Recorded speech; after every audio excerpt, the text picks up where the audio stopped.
아버지는 또는 부모님은 교회는 사랑입니다로 통일됩니다. 어머니는 사랑입니다. 아버지는 사랑입니다. 부모님은 사랑입니다. 인사하십시다. 어머니는 사랑입니다.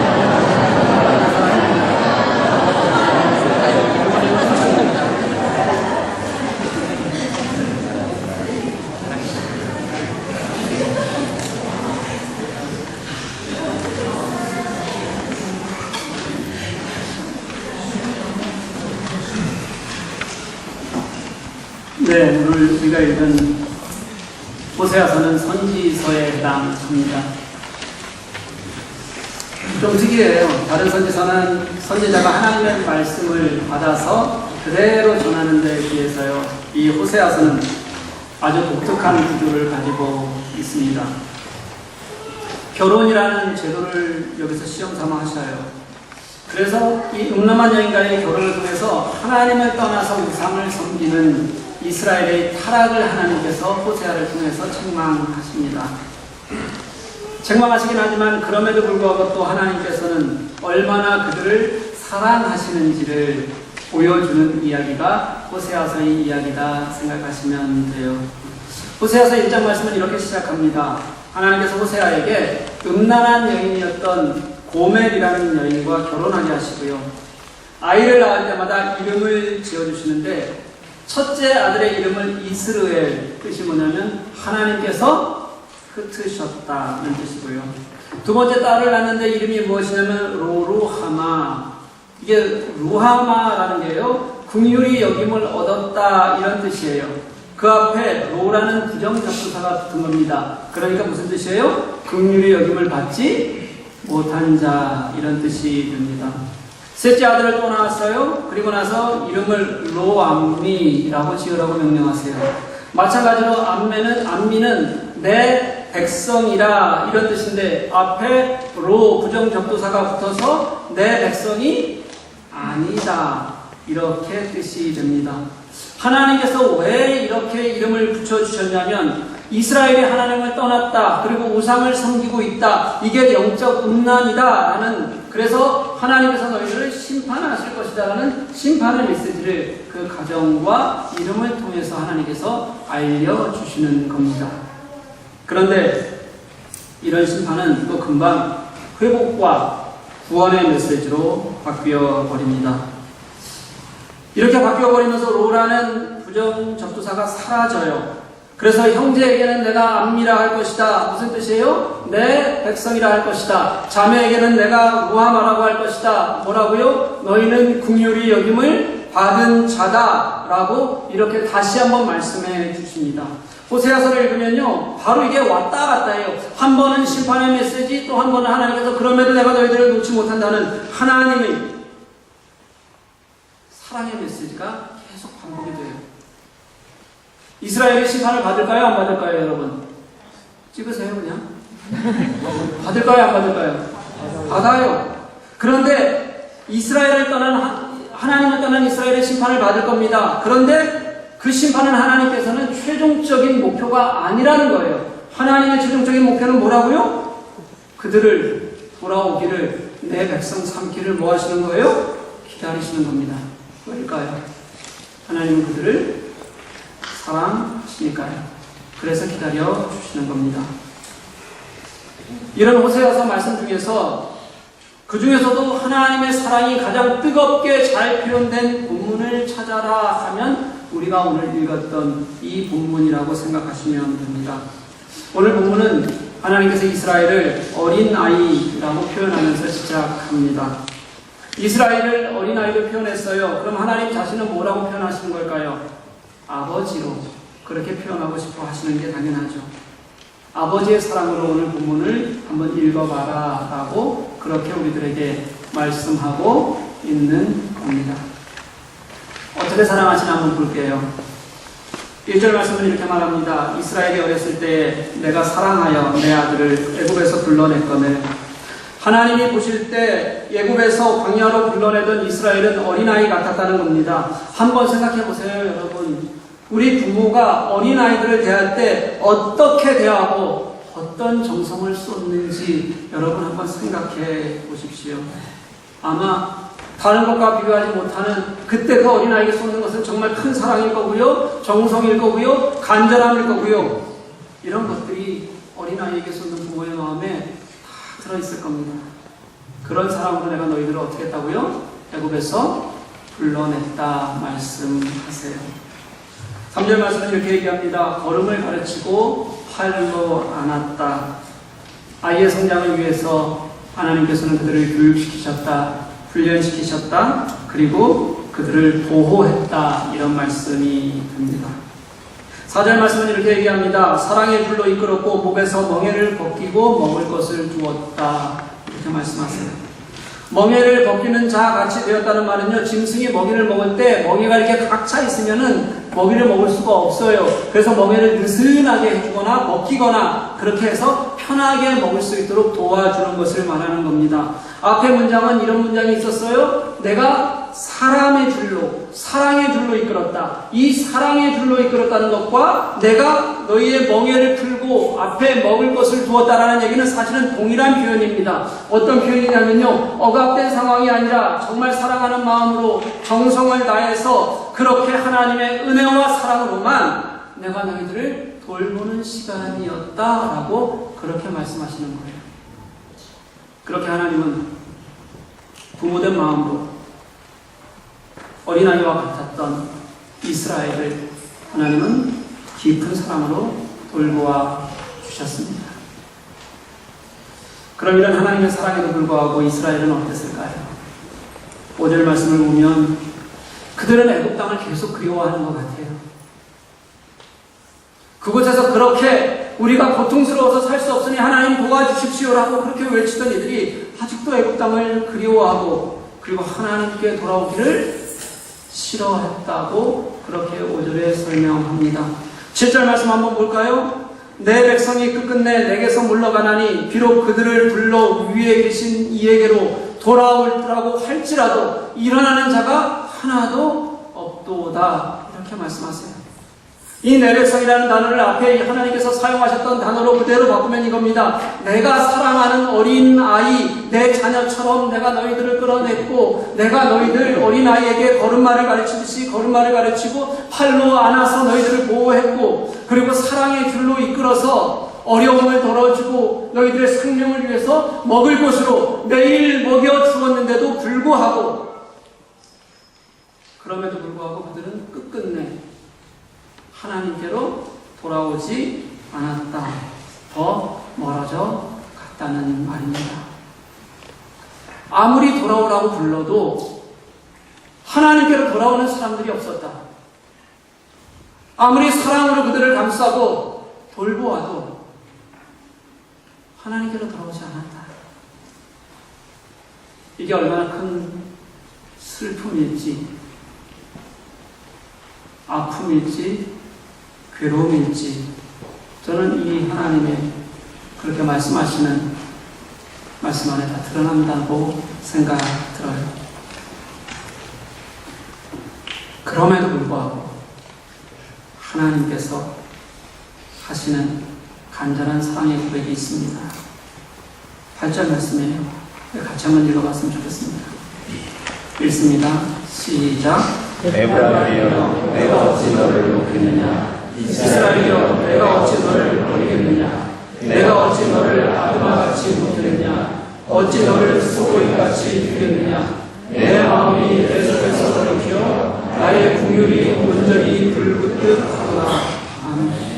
에브라임은 북이스라엘을 상징하는 지파입니다. 아드마와 수고임이라는 동네는요, 아브라함 시대에 소돔과 고모라와 함께 그렇게 무너져 내렸던 마을입니다. 그러니까 이렇게 말씀하시는 거예요. 이스라엘의 손을 내가 절대 놓을 수 없어. 내가 그들의 손을 버릴 수가 없어. 무너져 내린 소돔과 고모라처럼 그냥 둘 수도 없어. 아무리 불러도 돌아오지 않는 그들을 향해서 하나님께서 가지신 마음은 뭐냐면 그 속에 불붙는 긍휼함이 커지고 있다.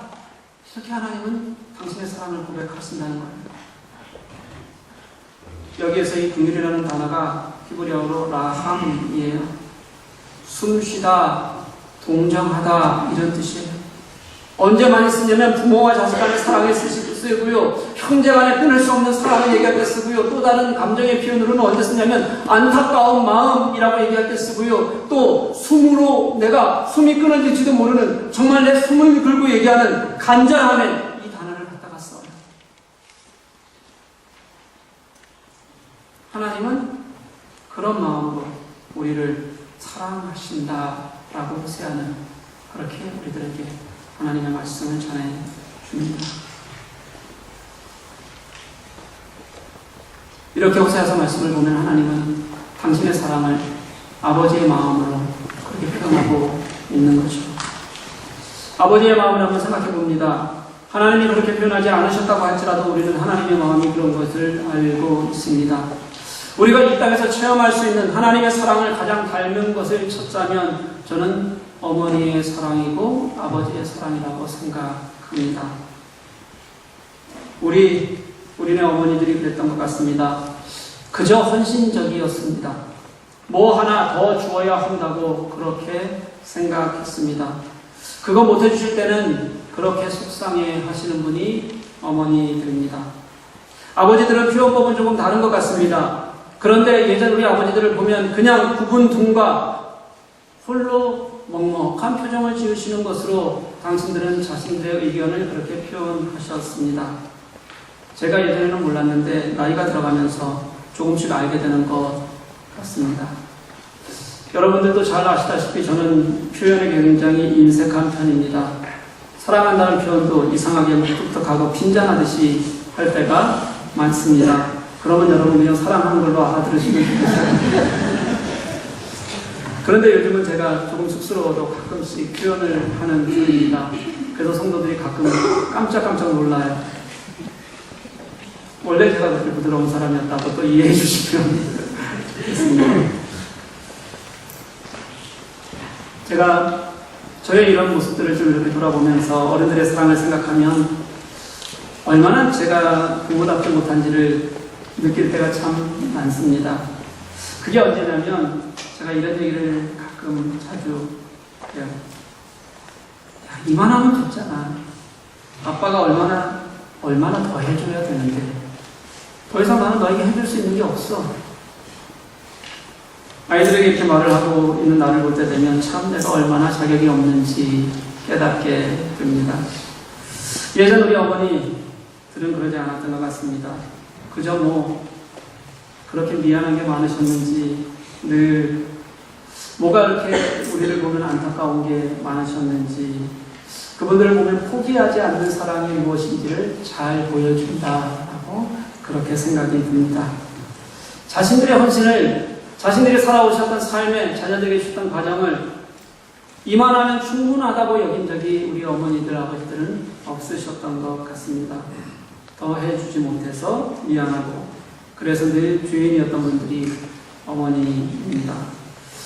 같은 생각을 가졌지만 가장의 무게 때문에 표현하지 못하고 그렇게 무뚝뚝하게 어두운 불 아래 등을 돌리고 누운 고단함으로만 말씀하시는 분들이 아버지입니다.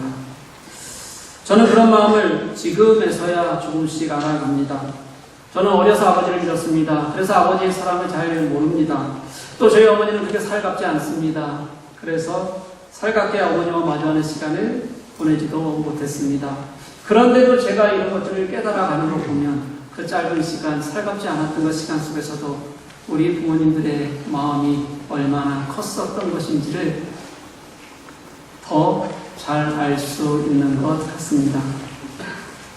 이런 생각이 들어요. 우리가 하나님의 마음을 계산할 수가 없다고요. 하나님은 우리들을 위해서 쏟으신 사랑을 어떻게 우리가 계산할 수 있겠습니까? 끝끝내 내게서 떠나가고 아무리 불러도 돌이키는 자가 없었다.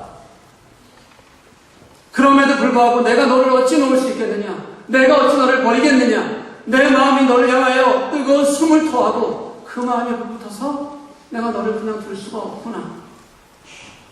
이 하나님의 마음을 우리가 어떻게 우리가 계산할 수 있겠습니까? 정말 진심으로 여러분들에게 고백하건대 또 하나의 계산하지 않는 사랑이 있다면 아무런 한결을 정하지 않는 사랑, 이미 그렇게 모든 것을 쏟아내고서도 자신들이 쏟았던 사랑은 까맣게 잊고 지금 당장 내가 눈앞에서 더 주지 못하는 것 때문에 마음 아파하는 사랑이 어머니의 사랑이고 아버지의 사랑인 것이 분명히 맞을 겁니다. 요즘 우리 여기 젊은 엄마들 있죠. 애 보는 거 힘들죠. 애 하나 가지고 어쩔 줄 모르고 쩔쩔쩔쩔 매잖아요. 제가 신방 가면 얼마나 불쌍한지 몰라요. 그런데 그렇다고 해서 그들의 자녀에 대한 사랑은 다를까요? 아니라는 겁니다. 문화가 바뀌고 환경이 바뀌어서 서툴러 보이고 약해 보일지는 몰라도 젊은 엄마 아빠들의 마음도 똑같습니다. 아이들이 아플 때, 아이들이 어려운 환경에 놓여 있을 때 제게 찾아와서 눈물을 흘리면서 한탄하고 또 기도를 부탁하는 부모들의 마음을 보면 압니다. 그들이 얼마나 자녀들을 사랑하는지. 가정의 달입니다. 오늘은 어버이 주일입니다. 지난주는 어린이 주일이었고 다음 주는 부부의 날이라고 합니다.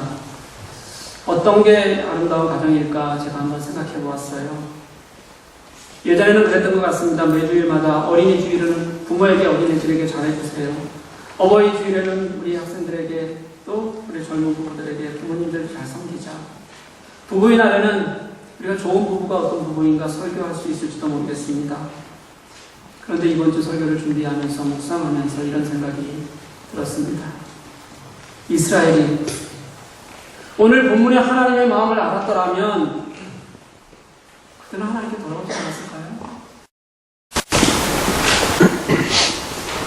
이스라엘이 하나님의 아버지 같은 그 사랑을, 하나님의 숨이 그들을 향해서 그렇게 열려있는 간절함을 그들이 알았더라면 그들은 하나님 옆에 곁에 머무는 것이 평안하고 즐겁지 않았을까요? 이런 생각이 들어요. 가정이라는 게 아버지의 마음을 그리고 어머니의 마음을 모든 가족들이 함께 느낄 수 있다면, 그 생명의 순이 서로에게 보여진다면, 깨달아진다면 그 가정은 당연하게도 다르게 말하지 않아도 아름다운 가정이 되지 않을까 그렇게 생각이 듭니다. 우리 집에 강아지가 하나 있어요. 이름이 LATTE. 뭐예요? 라떼요. 초코 아니라는 거예요. 커피도 아니고 카페도 아니에요. 맨날 와서 그렇게 부르시는 분이 있어요. 기적적인 것은 한 번도 제대로 부르지를 못해요. 저는 우리 예리하고 예린이는 늘 바꿔 불러요. 한 번도 제대로 부른 적이 없지만 라떼는 틀리지 않습니다. 우리 집 막내예요. 막내인데 서열로는 제가 지금 요즘 느끼는 건데 1위가 아닐까 싶습니다. 강아지를 처음 키우다 보니까 좌충우돌 어리버리 하는 동안에 서열을 빼앗겨버렸어요. 지금 간절하게 서열을 다시 되찾고 싶습니다. 진짜 찾고 싶어요. 좀 가르쳐주세요. 라떼가 사람을 좋아한다는 표현이 뭐냐면, 얘가 사회성이 부족하기 때문에 정신없이 긁으면서 달려든 거예요. 지난 목요일에도 그렇게 정신없이 달려들다가 하면서, 이렇게가 아니고 강아지가 표현할 수 있는 아래요. 굉장히 간절하고 또 고통스러운 외마디 소리를 지르더라고요. 보니까 발톱이 니트옷에 걸려서 뽑힌 거예요. 처음이잖아요. 우리가 이런 당황스러운 게. 그래서 온 가족이 당황하고, 하나는 옆에서 울고 있고, 하나는 지우사 걸렸다고 막 어쩔 줄 몰라 하고, 저만 침착하게 라떼의 발톱을 이렇게 점검하기는 개뿔? 저도 놀랐어요. 그런데 자세히 보니까 다행히 뽑힌 게 아니라 되게 길어서 뽑힌 줄 알았더니 부러졌더라고요. 그리고 문제가 없이 괜찮았어요. 그래도 안쓰러운 마음이 들어서 그날은 제가 침대에 내려서 잤습니다.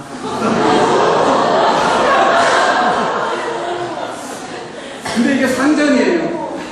이불도 다칠 거고 침대도 다칠 거예요. 자면서 자꾸 사람에게 얘가 붙는, 밀착하는 버릇이 있는데 저는 뭐가 붙으면 잠을 못 자요. 그러니까 피해야 되잖아요. 그러다 보면 어느새 저는 구석에 매여서 벽에 찬바람을 내고 대는 거예요. 이불도 지가 깔고, 괜히 덮는 게 아니고 깔고 있는 거예요. 그러면서 오니까 저는 이불이 점점 없잖아요. 그러니까 벽에 안 닿아도 찬바람이 슬슬 들어오고요. 야, 어떡합니까? 그래도 제가 원래 마음이 순한 사람이라 내가 깨면 안 되니까 한 번씩 살짝 들어서 밀어놓기는 하는데, 그래도 건들 때마다 깨요. 그러니까 참다 한 번씩 하는 거죠. 그러니 잠이 제대로 오겠어요? 밤새 거의 뜬 눈으로 밤을 새웠습니다. 꿈을 꿨어요. 아침 낮을 다 돼서. 제가 앉아서 무슨 토론 같은 걸 하는 그런 꿈입니다. 저는 꿈을 꿔도 늘 이런 지적인 꿈을 꿔요. 그런데 양쪽에 사람들이 딱 붙어서 움직일 수 없게 그렇게 사람이 부르는 거예요. 얼마나 토론이 불편한지 제 위로 의자에 앉는데 의자 위에 왜 사람 두 사람을 앉혀놓는 거예요? 토론을 하는데. 너무 불편한데 토론은 해야 되겠고. 그렇게 불편한 가운데서 토론을 하다가 꿈을 깼어요. 얘가 어디 있을까요? 네, 제 다리하고 배 위에 이렇게 올려져 있는 겁니다. 거기서 자고 있어요. 그 압박 때문에 제가 그런 꿈을 꾼 거죠.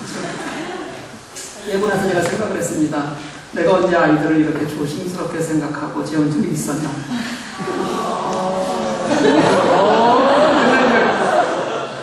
제가 강아지한테 그 짓을 하고 있는 거예요. 그러면서 이런 생각이 들었어요. 말씀 묵상하는 중이잖아요. 이게 부모 마음이라면 라떼가 우리 집 막내가 맞나 보다. 그리고 생각을 했어요. 우리 애들한테도 잘하자.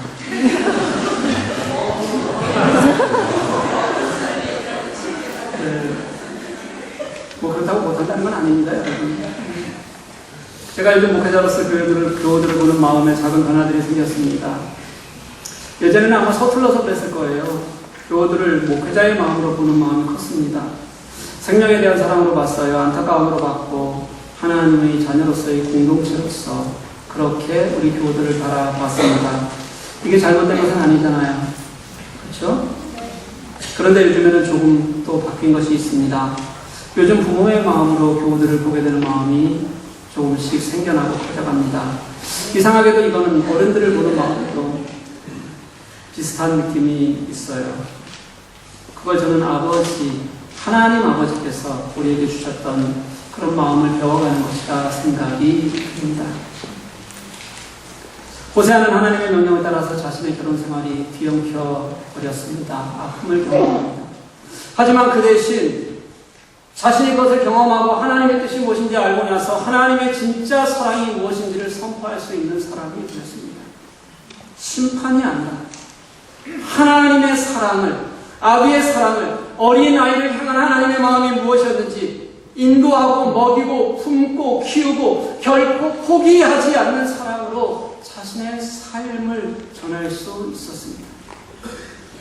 그 사랑이 지금 우리에게 그대로 드러난 사건을 꼽자면 예수 그리스도의 십자가 사건일 것입니다. 호세아가 비극적인 결혼을 통해서 하나님의 사랑을 보여주었다면 예수님은 십자가 사건을 통해서 하나님의 사랑이 무엇인지를 우리들에게 극명하게 보여주셨습니다. 그리고 그 안에는 동일하게 우리를 향한 어찌할 수 없는 하나님의 통곡하시는 사랑이 우리에게 들어 있는 거예요. 사랑하는 또 여러분, 어버이 주일, 저는 오늘 우리 말씀 속에서 보여주시는 하나님의 그 사랑을 지금 우리 시대에는 하나님께서 아버지와 어머니를 통해서 체험하게 하신다고 믿습니다. 이런 시 여러분 아시죠? 엄마는 그래도 되는 줄 알았습니다. 하루 종일 밭에서 죽어라 힘들게 일해도. 엄마는 그래도 되는 줄 알았습니다. 찬밥 한 덩이로 대충 부뚜막에 앉아 점심을 때워도. 엄마는 그래도 되는 줄 알았습니다. 배부르다 생각 없다. 식구들 다 먹고 굶어도. 엄마는 그래도 되는 줄 알았습니다. 외할머니 보고 싶다. 외할머니 보고 싶다. 그것이 그냥 넋두리인 줄로만. 한밤중 자다 깨어 방구석에서 한없이 소리 죽여 울던 엄마를 본 후론 엄마는 그러면 안 되는 것이었습니다. 환경이 변해도 조금 잘 살아서 이런 모습을 볼 수 없을지는 몰라도 어머니의 사랑은 동일합니다. 때로는 목뚝하게 돌아가시기까지 어쩌면 단 한 번도 따뜻하지 않으셨을지도 모르는 아버지의 굽은 등은 환경은 변해도 요즘은 조금 그런 모습이 안 보이는 것 같아도 가장으로서 온갖 무게를 짊어진 누구에게도 말하지도 표현하지도 못하는 그렇게 보여진 굽은 등은 분명히 사랑입니다. 감히 이렇게 말하고 싶습니다. 아버지 어머니의 사랑은 어찌 그렇게 꼭 닮았을까요? 하나님의 사랑이에요. 그리고 또 이렇게 말하고 싶습니다. 그래서 우리는 그것 때문에 예수 그리스도의 사랑을 더 느낄 수 있지 않겠습니까? 저는요, 요즘 왠지 그것이 다 그냥 하나처럼 느껴집니다. 저에게 주시는 어른들의 사랑이 있습니다. 그분들은 자식 같은 마음으로 주시는 사랑이라고 그렇게 생각합니다. 그런데 저는 그 어른들의 사랑에서 예수님의 사랑을 봅니다. 그래서 그 예수님을 생각하면서 그 사랑이 가슴 쓰리기도 합니다. 앞에서 그 사랑을 보여주실 때는 감사만 하지만 돌아서면 가슴 뭉클하게 그 사랑에서 예수님의 사랑을 보고 감동하고 그래서 아프기도 합니다. 사랑하는 교회 여러분, 가정의 달이 별거겠어요? 대단한 거 우리가 발견하고 설명하고 넘어가야 되겠습니까? 하나님의 우리를 향한 사랑을 아는 것, 예수님의 십자가가 그 하나님의 사랑이었던 것, 우리 부모님들의 사랑이 그렇게 하나님의 사랑을 꼭 빼닮고 있었구나, 우리가 깨닫는 것. 그래서 우리가 부모님들을 향해서 마음이 감동되고 감사할 수 있고 말할 수 있는 것. 그 마음이 가정 속에서 함께 나누어질 때 저는 그게 좋은 아름다운 가정이라고 믿습니다. 우리 그 사랑으로 서로를 보고 그 사랑이 우리를 살게 하는 따뜻함이 되기를 주님의 이름으로 간절히 소망합니다.